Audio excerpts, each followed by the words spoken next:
The day my fiancé got engaged to the true heiress, I wanted to drive my car straight into the ceremony, to die with them. But just as that insane thought consumed me, my phone started ringing relentlessly. I answered. It was the hospital. Mrs. Sarah, you're pregnant. The car engine died, and I froze in place. Half an hour later, cheerful music drifted from the chapel. I started my car, turned around, and headed to the airport. From then on, the fake heiress of the Sterling family, as everyone wished, disappeared from New York. I went 1,000 miles away to a small, quiet town, clinging to life, and gave birth to my blood-related daughter. I never contacted any of them again, until 4 years later, when one by one, they reappeared before me. 4 years later, I saw Liam again at the kindergarten entrance. I was picking up Lily when a mom next to me suddenly leaned in. Lily's mom, look at that guy across the street. He looks just like that singer. What's his name again? I followed her gaze and saw him. Liam! The mom snapped her fingers. Right, Liam. I pulled my gaze away. Don't know him. She looked a bit surprised. You don't listen to music? Liam. He's the hottest singer-songwriter these past few years. Won so many awards. Oh, and honestly, his face, it's a bit like yours. You're both so good-looking. I smiled and shook my head, continuing to walk forward, holding Lily's hand.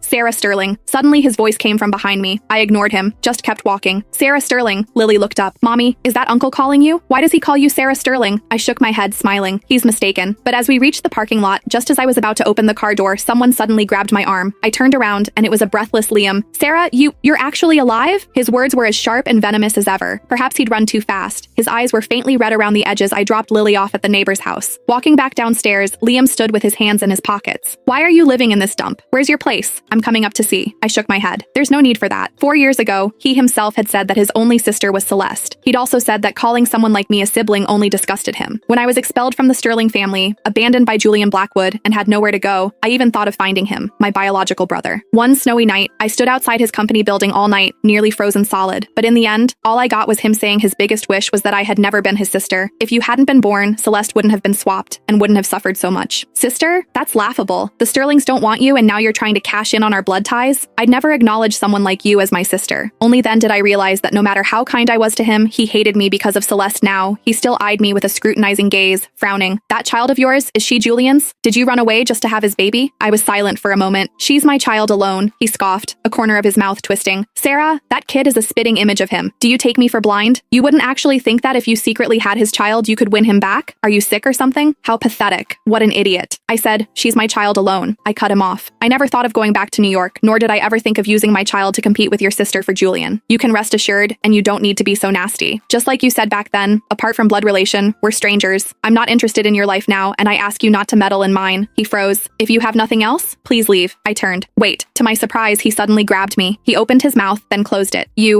I frowned. What? Why did you leave back then? I looked at him quietly. You were a pampered heiress who couldn't do anything. Were a few harsh words really enough to make you play the runaway with a baby card? If I hadn't run into you, how much